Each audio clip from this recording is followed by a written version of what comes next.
Hey, welcome to Vance Tried It. Today, we're going to be making a lemon icebox cake.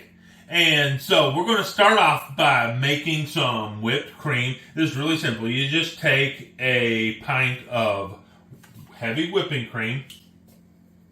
You put it in your mixer. Just like this.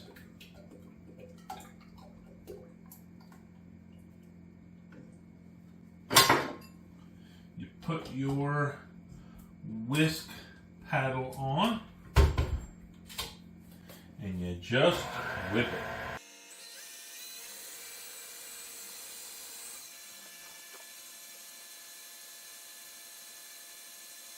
Alright, so that took probably about a minute and a half, 2 minutes, and it is done. And we're just going to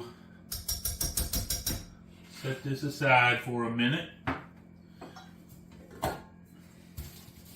Because we're going to be needing to use our mixer for the rest of our batter mix. I don't even know what you would call it. The thing about an icebox cake is it's not really a cake. You don't bake it. It is kind of a no-bake dessert. And so we're going to go ahead and do this. Now you can use Cool Whip, but here's the thing that I want you to remember. Cool Whip is not whipped cream. It is an oil-based product. And so, while it tastes delicious, we can all agree on that, it is not whipped cream, and I want whipped cream in here. So I always see, being as it's so simple to do, I just prefer to use actual whipped cream.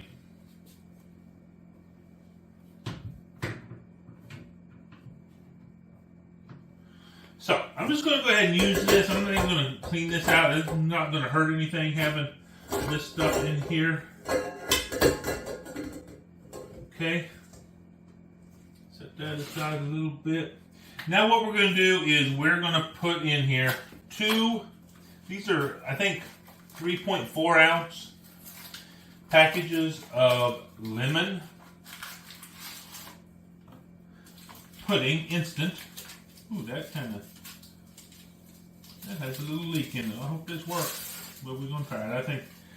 I think most of it didn't leak out. Put some in the box there, and package number 2. Now look, you can use any instant pudding you want. If you don't want lemon, use some other flavor, but we're going for that nice fresh springtime. Easter's coming up. Get that nice flavor to just kind of kick off the spring season. So we're going to take that, and now we're going to take 3 cups of cold milk. Put that in there. We're going to put our whisk back on here.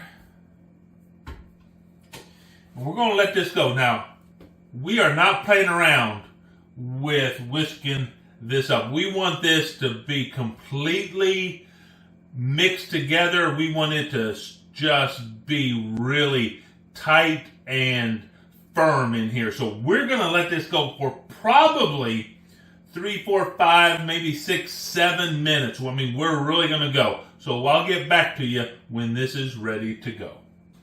Okay, so we have been whipping our pudding mixture here for about 6 minutes, and we're going to call that good enough. And now what we're going to do is we're going to add back in our freshly whipped cream.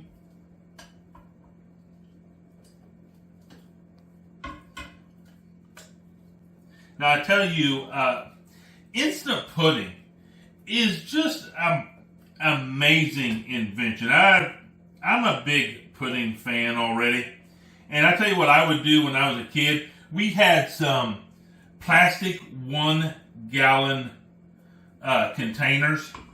And I don't know if you ever did this, but you can take the milk and the instant pudding, put it in that gallon jug, put the lid on, just shake it up really well. Just shake, shake, shake, shake, shake. Pour that into the bowl and put it in the refrigerator, and you have this amazingly good instant pudding, and you didn't need a mixer or anything for that instant pudding. And so that's what I would make and how I would make it back in the day. And so we're going to get that going. Now what we're going to do is we're going to switch to this flat beater here. And we're going to put that on. And we're going to run this at the lowest speed possible, really gently. We're just wanting to fold all this and incorporate it all together really gently. So I'll see you when that's all incorporated together. Okay, so we are folded together really nicely here. And let's just take this out here and see if we can't get some of this goodness off of our beater here. Now we're just going to give it 2 really gentle stirs in here. Just make sure everything on the bottom gets pulled up. Just like that. We're just looking for one consistent color in here. Now that mixer has done already most of our work, but as we start to scrape some of this other stuff off the sides, we'll notice that this looks different. And now there we go, just like that.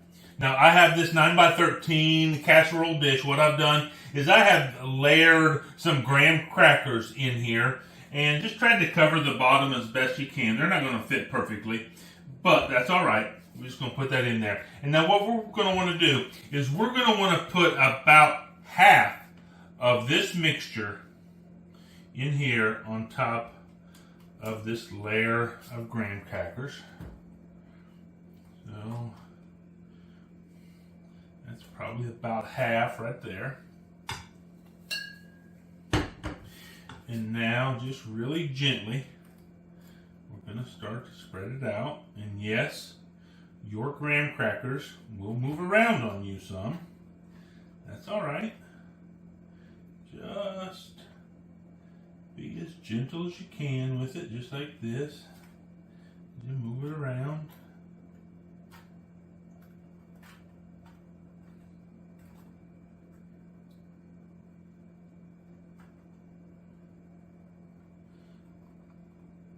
You know, one of my philosophies is, kind of the hallmark of homemade is that it's not perfect. You get this stuff made by machines at the store, and they're all exactly the same. They're all perfect to their standards. In fact, they even have quality control, and if it's not perfect, they kick it out. But when you're making homemade, it's not perfect, and that's part of the charm of it, is that you don't have this perfect item. You just have this delicious, made with love and heart product that you can serve to your family, that you can eat. And so that's part of the charm of homemade. Now, what I'm going to do is I'm going to take some more. If I don't throw them all on the ground, I'm going to take some more of these graham crackers. And you see they're broken, and that's okay, because we're going to have some of them broken up anyway. And just make another layer of these graham crackers right here. Now, as this sets in the icebox or refrigerator, these graham crackers are going to start to soak up this pudding mixture. And that's what we want.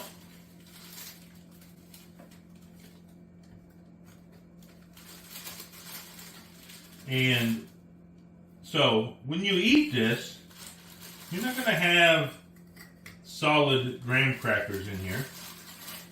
You're going to have this delicious little kind of, I don't know, like a breading in there.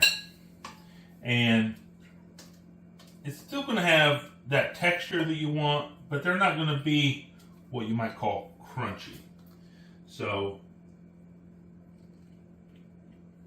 this is going to start soaking this up as we fill in our last layer here. Try to get all this out of here we can. And just give it a nice spread on here.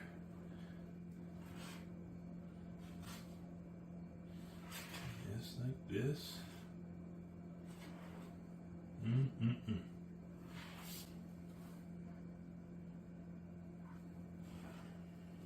There we go.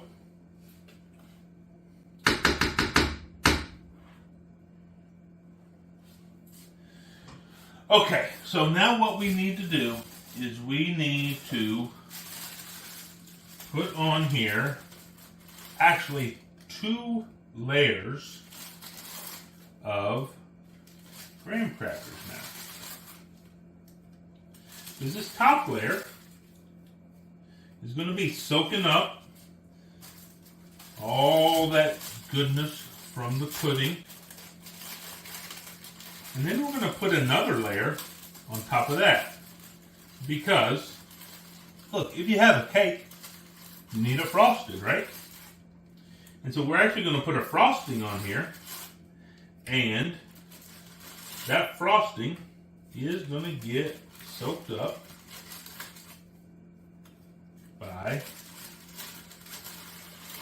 this top layer of graham crackers.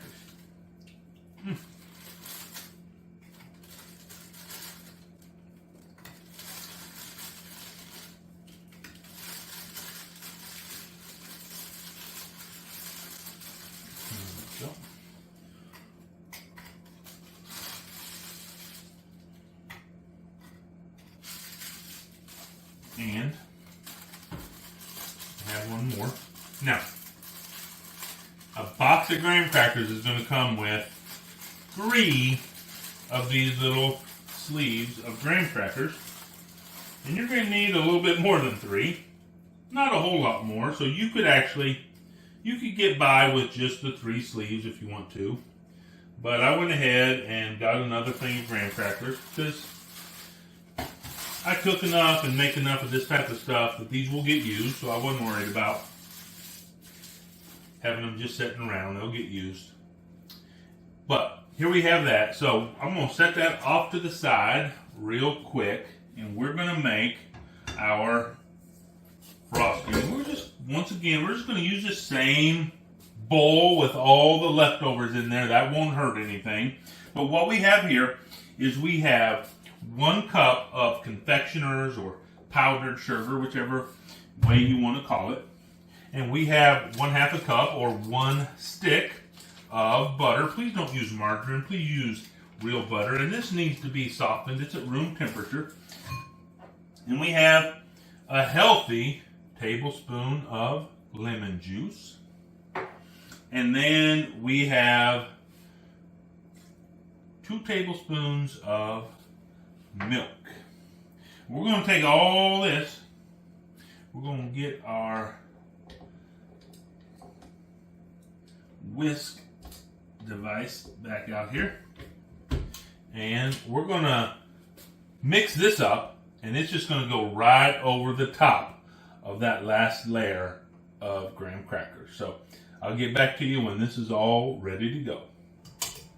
Okay, so we have our frosting done up. And now what we're going to do is we're just going to take and we're going to just kind of spread it out on here. Little bits at a time. Just like this.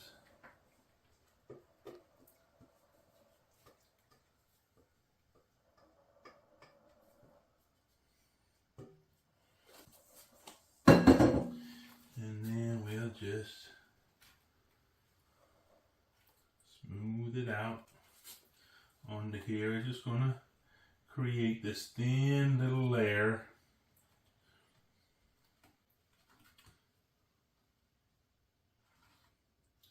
You might have to hold on to your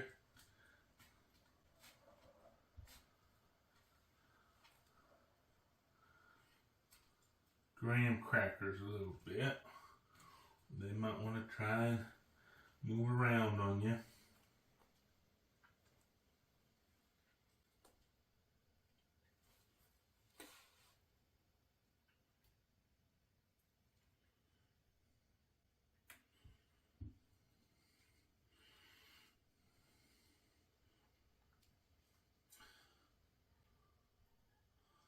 Just like that. All right, so now what we have to do is we have to put this in the icebox or refrigerator for at least 4 hours. You can do it overnight, and then you can serve it up. So that's what we're going to do. We're going to put this in the refrigerator for 4 hours, and I'll see you here in a little bit. Okay, so we have had our lemon icebox cake cooling off in the refrigerator for 4 hours now. And so now it is time to see what it tastes like. So let's cut us a piece right here.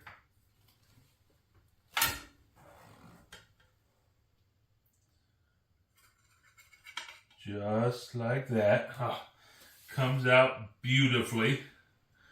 You can get a look at that. Okay, but let's see, what does it taste like?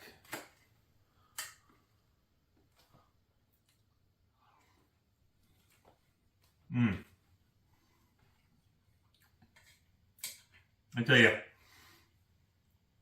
it has just the right amount of lemony goodness, the creaminess from that real whipped cream. And, you know, one of the things they say in Europe and other parts of the country is they notice how sweet all of our desserts are. And part of that is we put sweet on top of sweet. So if you use something like Cool Whip in this, it just becomes super sweet. But using that real homemade whipped cream in here cuts down on the sweetness. It really elevates the lemony flavor and makes it just a delightful dessert. The graham crackers are just firm enough to give you that little bite, but they're not crunchy, they're just firm. This is a spectacular dessert. And hey, listen, if you've watched it all the way up here, obviously you enjoyed this video. So let me know. Go down into the comment section, leave me a note. What is your favorite springtime dessert? And hey, while you're down there, would you go ahead and like this video, subscribe, and hey, even ring that bell so you get notified every time I make a new video. Bottom line, I tried it. You should too.